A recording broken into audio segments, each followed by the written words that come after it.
Hai semuanya, terima kasih sudah nonton video ini. Kenalkan, nama saya Nirmala. Saya adalah seorang yang menderita penyakit hipertiroid. Kali ini saya akan membagikan pengalaman saya selama menderita penyakit ini. Banyak yang belum tahu, saya 2 tahun kebelakang itu pernah bikin video yang sama tentang penyakit ini. Dan sekarang saya tahu penyakit ini itu akhir tahun 2023. Saya divonis oleh dokter penyakit dalam. Setelah saya kontrol dan konsultasi, ternyata saya didiagnosa penyakit hipertiroid. Setelah sebelumnya saya mengalami gejala-gejala atau keluhan-keluhan yang ada pada diri saya yang abnormal. Di antaranya saya diare. Awal yang itu tuh diare, karena dia tuh kan berasa banget kan diare. Saya berobat, lalu ternyata tidak sembuh juga. Akhirnya berat badan saya tiba-tiba turun drastis. Nah, disitulah si dokter dari klinik itu tuh menyarankan untuk dirujuk ke rumah sakit, ke dokter syaraf, karena saya tuh mengeluhkan tremor juga di saat setelah mengalami diare tersebut. Akhirnya saya ke dokter syaraf dan konsultasi lagi ke dokter itu,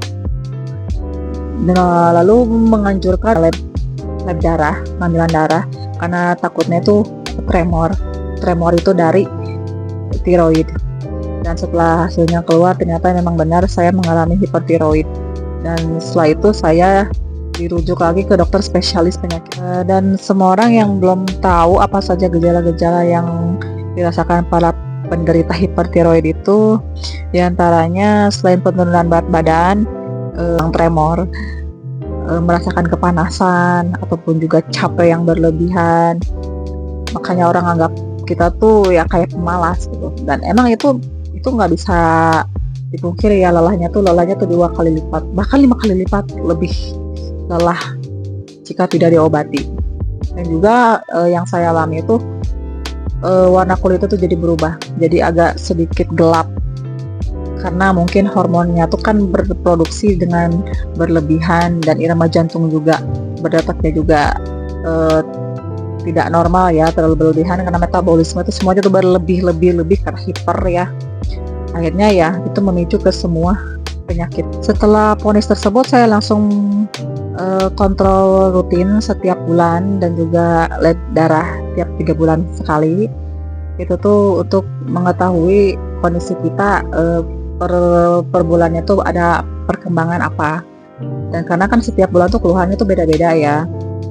Ya, sebelum saya mengkonsumsi obat itu memang gejalanya tuh memang rutin dan sering dan berasa sekali lah, dibandingkan setelah saya minum obat. Perbedaannya pasti ada.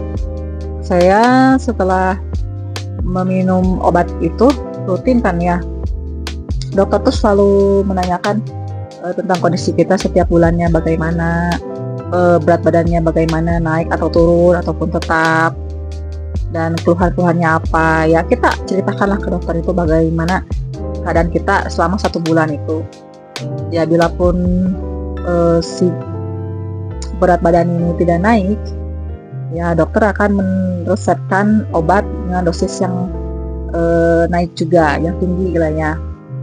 Saya pun awalnya seperti itu, karena berat badan saya terus turun. Akhirnya diresepkan obat yang tadinya 5 mg 2 kali sehari jadi 10 mg 2 kali sehari. Dan bulan selanjutnya pun saya laporkan lagi, ternyata belum ada kenaikan. Akhirnya naik lagi dosisnya jadi 10 mg 3 kali sehari. Itu bukan cuma obat hormon, termasuk juga obat jantung yang ya penyertanya lah, karena kan obat hormon itu harus dengan obat jantung, jadi biar mereka tuh saling bekerja sama supaya tidak terlalu berlebihan metabolismenya, dan mengontrol juga kadar hormonnya supaya tidak terlalu tinggi. Setelah saya rutin 1 tahun, jadi selama 1 tahun tuh saya rutin berobat, mengkonsumsi obat dengan tepat waktu 3 kali sehari, berarti harus di jam yang sama, pagi jam berapa, siang jam berapa, sore atau malam jam berapa. Itu tuh kita tuh harus teratur. Dan juga misalnya kita lupa untuk minum obat dan kita lalu ingat, itu harus segera minum ya. Setelah obat itu sering saya konsumsi, yang pastinya perubahan di diri saya emang ada. Ya semuanya itu keluhan-keluhan yang biasanya terjadi itu agak mereda dan sekarang juga menghilang. Dan yang satu lagi adalah kenaikan berat badan. Berat badan saya tuh yang awal saya divonis itu 50, dan setelah beberapa bulan pengobatan dan dosisnya dinaikkan, berat badan saya berangsur naik dari 55, 56, 57, 60, dan sampai saya sempat di angka 70. Selama 70 kg itu perubahan memang ada, apalagi perubahan di bentuk muka. Bentuk muka tuh memang yang namanya kita berat badan naik, semuanya tuh ikut ngembangkan ya, jadi kelihatan gemuk sekali. Ini tuh sekarang udah nggak terlalu gemuk ya, karena ya saya mengurangi obatnya dan tidak terlalu, ya dosisnya tidak terlalu tinggi lah, karena saya juga berusaha untuk diet juga, nggak terlalu banyak makan, karena waktu itu saya juga ditambah banyak makan, akhirnya ya tidak karuan lah. Karena apa? Karena selain bentuk muka kita jadi tidak simetris, karena hipertiroid itu kan yang salah satunya bentuk muka kita tuh nggak akan simetris. Ini saya sih, ininya simetris ya. Ini tuh simetris tuh karena kontur. Aslinya kalau misalnya tanpa makeup ini, tanpa kontur, ini kelihatan banget tidak simetrisnya. Nah itulah salah satu alasan saya supaya tidak terlalu gemuk tuh ya, karena jelek ya. Karena kalau di kamera itu memang jelek banget, angle sana sini tuh kayaknya nggak bagus. Setelah obat itu dinaikkan dosisnya, benjolan di leher saya itu tiba-tiba jadi besar, tiba-tiba besar, dan tiba-tiba ada. Tadinya tuh nggak ada, tiba-tiba jadi besar, hampir besar lah. Saya sempat nanya pada dokternya, dok ini gimana, harus dioperasi apa tidak?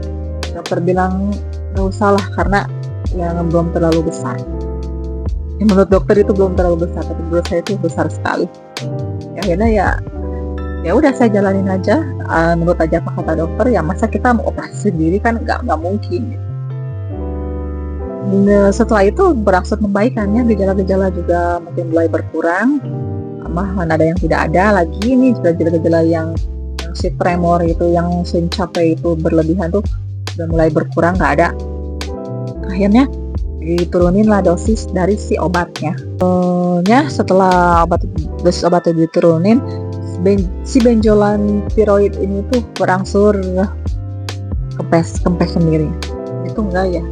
Itu enggak, emang kelihatannya kayak ada benjolan gitu. Emang saya kan si tiroid ya.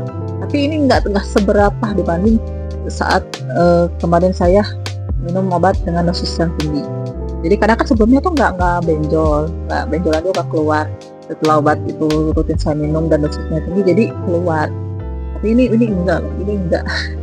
Cuma kelihatannya kayak iya ya. Nah itu kan saya pernah sempat ngerasa malu ya, karena kena benjolan ini. Tapi alhamdulillahnya tuh kempes sendiri setelah dosis obatnya tuh dikurangi. Untuk kalian yang punya penyakit yang sama atau keluhan yang sama ya, lebih baik itu kalian konsultasikan ke dokter, kalian bicarakan pada dokter gimana baiknya gitu, ini apa masalahnya, penyebabnya apa. Bila pun itu dokter sudah berpikiran menuju ke hipertiroid ataupun gangguan lain yang kita harus dirujuk ke rumah sakit, ya lakukanlah hal itu, karena mencegah itu lebih baik ya. Karena yang saya rasakan, bila kita tanpa obat itu ya udah, kita mungkin tidak akan stabil lagi, kita tidak akan seimbang, karena merasakan tremor di saat kita kerja ataupun kita lagi di luar lakukan sesuatu yang berat sedikit gitu kan. Kita ya jangankan berat sedikit lah, kita mungkin ngangkat gelas minuman aja, kalau kitanya lagi tremornya tuh lagi parah-parahnya tuh bergetar banget, dan itu kalau di umum tuh malu kan. Nah itu dia, apalagi itu mengganggu sekali sebenarnya. Kita mau jongkok, kita mau duduk, kita mau kayak mau nyuci kan harus jongkok atau ngepel gitulah, itu tuh berasa sekali. Nah jadi jangan ditunda-tunda, apalagi kalau kalian sering ngerasa kepanasan juga kan, terus merasa lelah berlebih, turun berat badan, ya udah lebih baik kalian konsultasikan kepada dokter. banyak juga ya di TikTok yang nanya sama saya, itu bisa kempes, bisa sembuh pakai obat apa, belinya di mana, bisa beli di apotek enggak?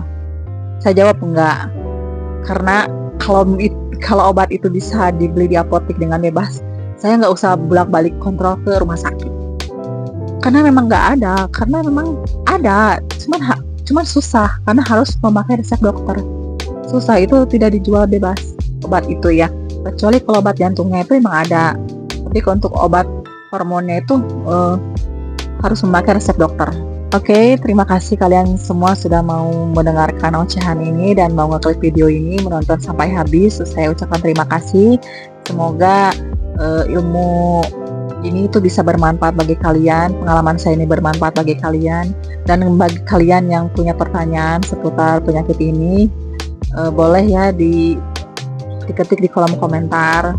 Ya, siapa tahu saya bisa berbagi pengalaman saya ini. Selama saya tahu, selama saya bisa, pasti akan saya jawab. Oke, thank you, terima kasih. Thank you for watching.